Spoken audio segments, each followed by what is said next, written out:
Recently, I did quite a few videos on the Scrum Master certifications, for entry-level Scrum Master certifications that you can do to improve your skills, get more knowledge, or even get hired as a Scrum Master, your first Scrum Master job.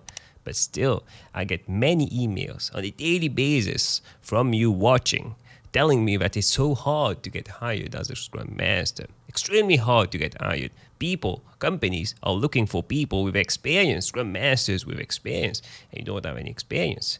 Some people tell me they spent thousands of dollars doing certifications for entry-level certifications. But it's a waste. No one wants Scrum Masters without experience. Soon, I'm going to release a whole series on how to get hired as a Scrum Master without any experience. But for now, let's talk about why. Why companies only look for Scrum Masters with experience. They tell you that you need certifications for Professional Scrum Master certification or a Certified Scrum Master. But when you do the certifications, they tell you that you need experience. 1 year, 3 years, 5 years experience. Companies tell you that you need to be an experienced Scrum Master to be hired. And you can't get hired in the company because you have no experience. But why? Why do companies look for experienced Scrum Masters?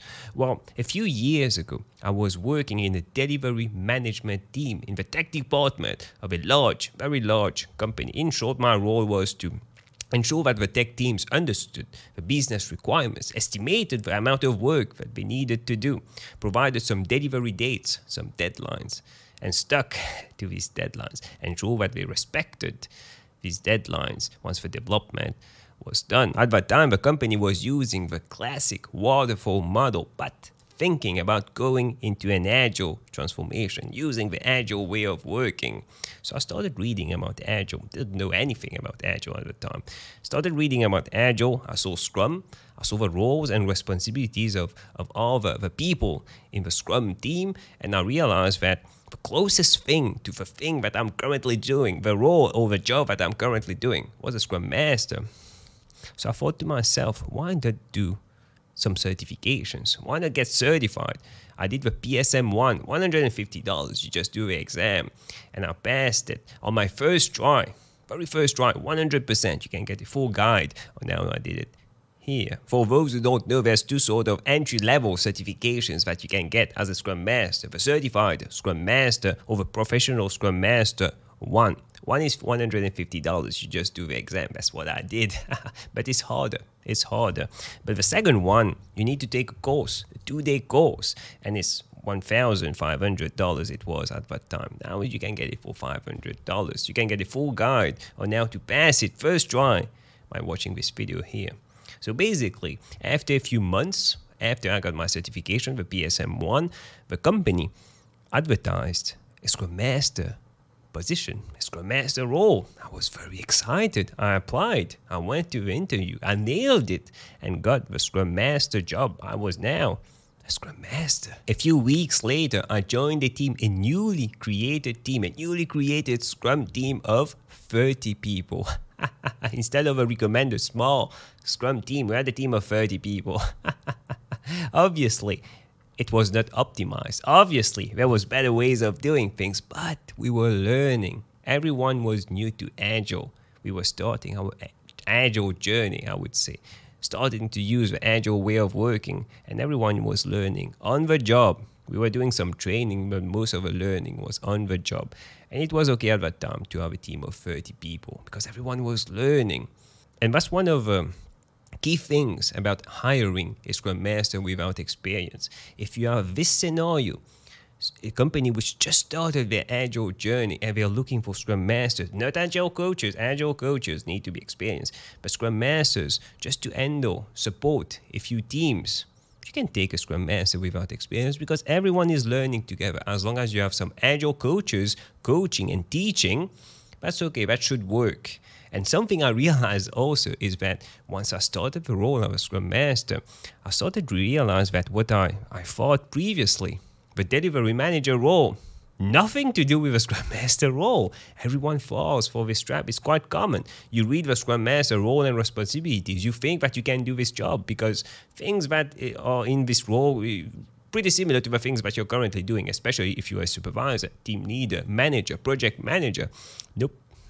Nothing to do with the Scrum Master role. The Scrum Master role is totally different, and it's a quite complex role, but I'm sure that you knew that by now. Remember, when I did the Scrum Master certification, the PSM1, you just read the Scrum Guide. I just read the Scrum Guide. I knew it by heart.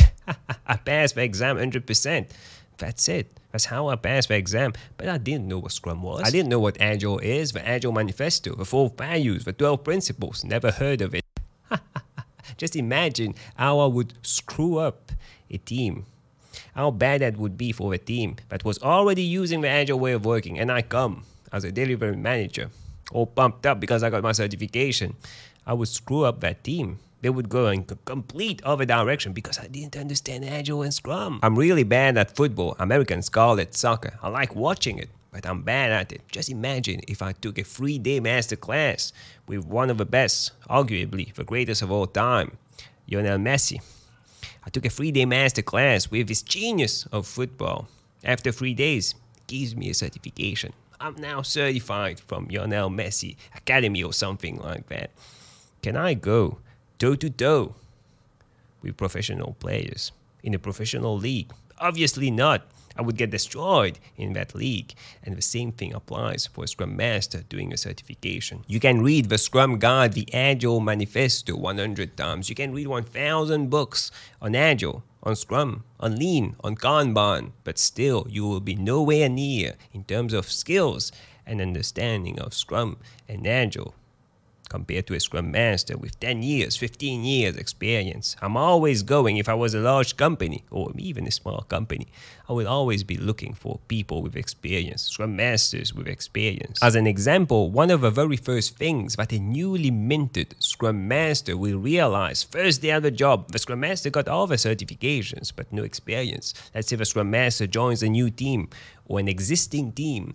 One of the very first things that this person will realize, sadly, is that in the real world, there's unplanned work. You see, when you read the Scrum Guide tells you that the sprint protects work, protects the team, that there shouldn't be unplanned work. Unplanned work are basically considered anti-patterns. The Scrum Guide states, during the sprint, no changes are made that would endanger the sprint goal. Quality goals do not decrease, and scope may be clarified and renegotiated between the product owner and the development team as more is learned. This is the Scrum Guide. But the world isn't perfect. In reality, unplanned work is quite common. As an example, maybe there's a new regulatory requirement that the company needs to do right now, else we'll need to pay penalties. A big production issue on production that we need to fix right now because it's hurting our brand. Maybe someone from upper management decided that we need to change direction. We need to shift our direction, shift our roadmap to be more competitive in a certain area of the market. So the requirements of the application we're developing, changing. What do you do as a Scrum Master in these situations? I asked multiple Scrum Masters. I like asking you Scrum Masters this question. The typical answers I usually get from Scrum Masters is, we never know what to do. We work overtime because there's additional work. We work overtime. If something comes in the sprint, some other thing needs to go out of the sprint. We continue doing it, but we can't meet our definition of done. We usually encounter technical debt. All these things have something in common. All these answers, they are reactive in nature. Scrum requires adaptive planning to work properly, and the injection of unplanned work messes up the teams because they are constantly stopping work and starting new things, stopping other work and starting new things instead of focusing on a single thing until completion and taking a new item. There's quite a few things that you can do in this situation to handle unplanned work, but that's for another video. I was just making a point here with this example. You can be a Scrum Master, certified Scrum Master, get certifications, you can read the Scrum Guide, the Agile Manifesto, but real life examples, you need practice. You need to work with multiple teams to know how to handle these situations, and it comes with practice. So take your time, you need to constantly be reading stuff about Agile, about Kanban, about Lean, servant leadership, how to teach, how to coach, how to mentor people. constantly be reading all these things and practice what you've learned, experiment new things, and in a few years you'll be a good Scrum Master. If you want more tips, insights on Agile, Scrum, personal growth, click on the video that stands out the most on the screen right now, and I'll see you in a few seconds.